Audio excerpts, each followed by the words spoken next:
everybody, this is Aura from Eat Good Feel Good Freedom from Binge Eating. Our expert coaches are going to take you through a journey of client success stories, sample coaching sessions, and we are going to give you the best tips and tricks on how to stop binge eating and lead you on a path towards your best health, weight loss success, joy, and happiness. We are so delighted that you're here listening to our podcast right now in this moment. So without further ado, let's go!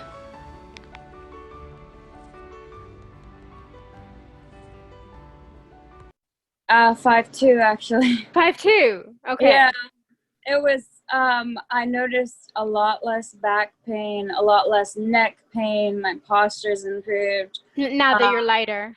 Yeah, pretty much lighter on my feet overall, and I feel better. And now that I'm down to this size, I also, like, if I gain any weight at all or anything, I can start to tell almost immediately, and I just hop back on like a stricter diet or something. And and what is your current weight? My current weight right now is 150.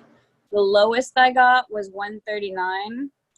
But so 100 pounds. That's and how long did it take you to lose 100 pounds? It took about, I think in the first 2 years I lost the vast majority of the weight, which is about 75 pounds. Mm-hmm. And then it was, after that, it was like a struggle to get the weight to keep dropping. I just had to be a bit more persistent with it. And it took, I think in total for 100 pounds, about 4 years. And that's the thing. And that's how you know that you're going to stick to it for life, because there are people that will go on these really crazy strict diets and then they will lose the weight very quickly. They might lose 100 pounds even in 6 months. But you know what? 6 months later, they've gained it all back. And psychologically, that's very, very defeating.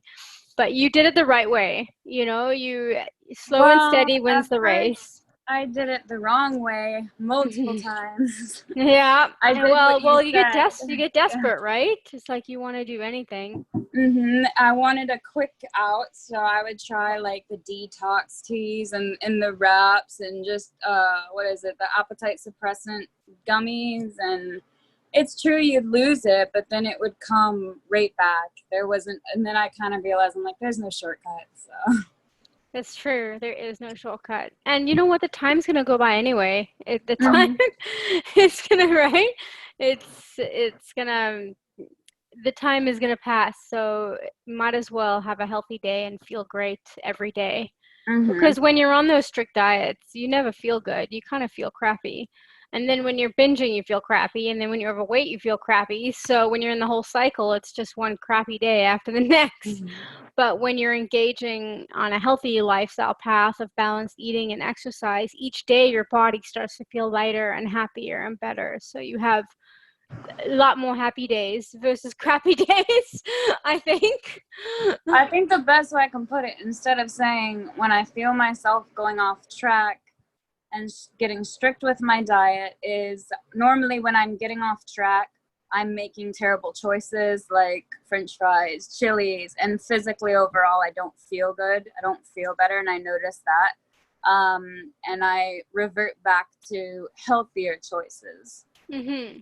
But definitely, I mean, one plate of French fries is not going to make somebody gain 100 pounds. No, this would be like, okay, we're going a week straight, and all you've eaten is just fast food all week, and then I can start to feel the effects. I'm like, this is bad. Yeah. Yeah. Mm-hmm. And that's, so you're basically, you're on a binge cycle in that moment. Mm-hmm. And what do you think's going on for you emotionally when that's happening? Oh, it's normally my cycle. Okay. So cycle related? Or it could be just, I just get like overwhelmed with everything going on and I don't feel like sitting down and making my meals or anything. But then that's where I kind of like try to meal prep when I'm feeling good. Yeah. Mm-hmm. Yeah. And so how does it feel to meal prep, like on your spirit, like it encourages me to keep up with those meals, because when I first started meal prepping, I did it wrong. I would just leave them in the fridge and eat out, but then I'd realize, that food's going to waste. To meal prep for your whole week, you're not going to want to waste that food. You know, that's a lot of money that you put into meal prepping and a lot of time you put into meal prepping. You're not just going to want to waste it. So you will stick with it if you meal prep. In a way, do you feel like you enjoy the food more that you've prepped versus just eating out and eating what's put in front of you? I think just in general, my body feels better whenever I know that I'm eating like a fresher food and I know everything that's in it, as opposed to going through like a Wendy's drive-through or something. And do you feel more empowered when you're eating your own food? Empowered, like I'm just proud of myself. Yeah. Yeah, I feel more proud. Okay, that's awesome. So, if you don't mind sharing, I think this could help a lot of people because a lot of people could relate to it listening to this. But what do you think happened that got you to the point where you were 100 pounds overweight? Because you're pretty young. How old are you? I'm 26 now. So you were 100 pounds overweight when you were in your early 20s. I actually struggled with my weight all as a child. I think I had a phase as a teenager where I was skinny. It was just, as a child, it was issues at home with my mom and dad and everything, just a lot of stress. And then as a teenager, I had a good streak, probably why I was skinnier. And then when I hit about 17 to 19, I was in a very bad relationship. And my issue is I would get so stressed I couldn't eat. He would stress me so bad I couldn't eat. And then when I finally could eat again, it was like my body was hanging on to everything. And then I met my husband. I think I met my husband at 180. And then I didn't really lose weight with him, but then he went on deployment. And I went up to 245. Like, he went on deployment when I was 190, and I was so depressed. I went up to 245, and when he came back, it was kind of like, surprise.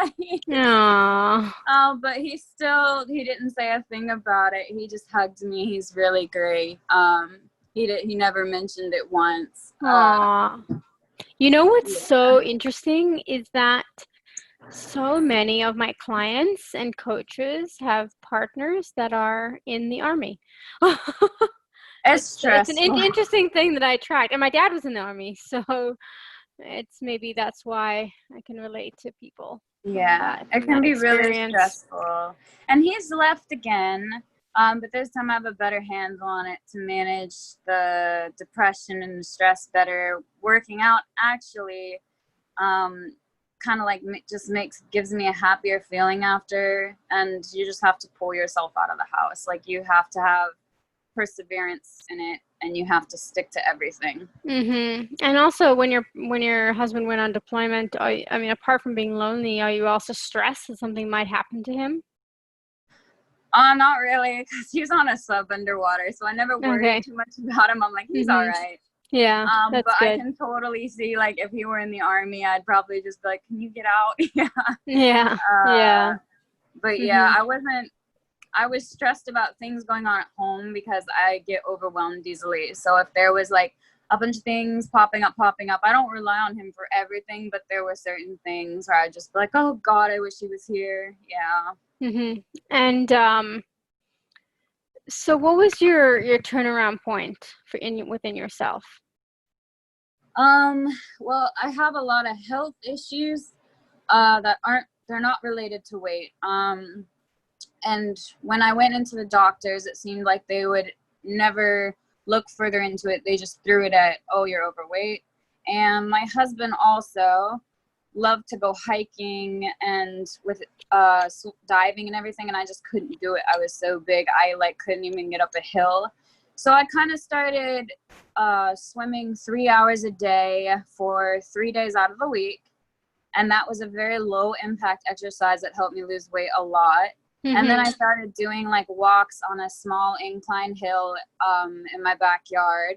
And those were really helpful. And eventually I could hike with him, and that made me feel really good. He was really happy too. And then I lost such a significant amount of weight that doctors could no longer accuse any of my medical issues as a weight issue, and they actually started to treat me. Mhm. So that That's was good. all kind of like a big motivation to get everything into line. That's awesome. And now life is so much better. Mm. So what are your goals going forward? For managing right now, I just manage my weight. Like I said, my lowest was 139, but I don't think I was exactly as healthy as I could have been at that weight. Like that was very, very intense dieting. I was doing a hike maybe 2 days out of the week. I would rest, and the rest of them I was just like overworking my body, doing like 3 hikes in a day just to stay at 130. My body naturally wants to rest at 145, but I'm not gonna lie, I found out at 150 I kind of have like a bit more of a kind of hips and butt, so I just kind of keep it here. That's good. Yeah, You my gotta goal. love yourself. I'm exactly Yeah. the same way. I like to be a little bit bigger, and just so you got those curves. If You I gotta be lose who any you are. more, yeah, if I lose any more, it starts pulling from the back end, and I'm like, we can't have that. And it just becomes flat, and I'm like, oh. But I found this as a happy medium. The only thing I really sacrificed is my face is a little chubbier, but other than that, I still feel healthy. I can still do like 12-mile hikes and everything. I manage my medical issues fine. So there's no difference. Even though a BMI would say that I'm technically overweight, I still feel fine and healthy. But Mhm. 139 was nearly impossible for me to keep it at. Mhm. And my body naturally rested around 140, 145. It jumped in between there. And then Mhm. I personally added the extra 5 pounds. Yeah. Like And intentionally. that's good. Yeah. So you're basically at your goal weight. I mean, I don't think Hmm. there's a lot of people that can say I'm at my goal weight, but you've put so much work into it, and you deserve it, right? Yeah, and then to manage it, once you get to the point of just managing where you're at, it's very simple. You're just doing the same things you usually do, except I'm not saying pig out, but I can have a bit more, like instead of, oh, I gotta be a little bit strict and do 1 cheat day a week. Okay, maybe I can have 2 cheat days a week. Now I can afford it. Like you can loosen up a little when you just want to maintain in one area, and you kind of just figure out what works for your body. But I have noticed too, like from the age of 21 when I started, um, 21, 22, 23, 24, 25, 26. No, I must have started later. From the age I started to the age I am now, I wouldn't be able to I wouldn't be able to lose the weight as easily as I lost it in the beginning. So as you age, Mhm. you kind of have to like adapt to your diet anyway. Mhm. You think your metabolism was faster? Yeah, I when I like see the scale tip over now or something, and I'm like, oh, I should probably go work out a bit more. I should probably, just like watch what I'm eating better.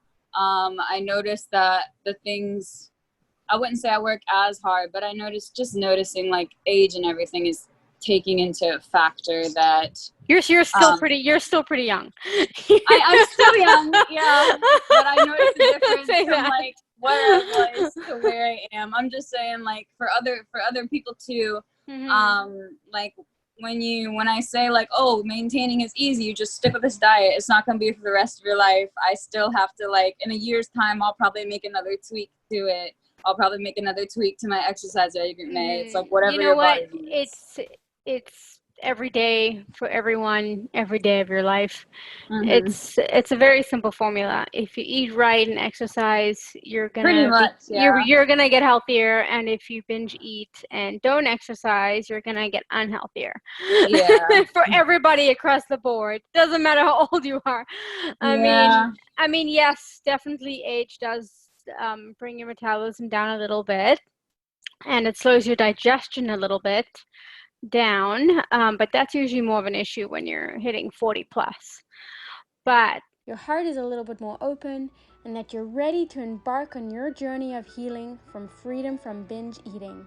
If you'd like support, help, and coaching from one of our expert coaches, please go to eatgoodfeelgood.ca and sign up for one of our amazing coaching programs to help you personally on your journey, grow, transform, and become the best version of you.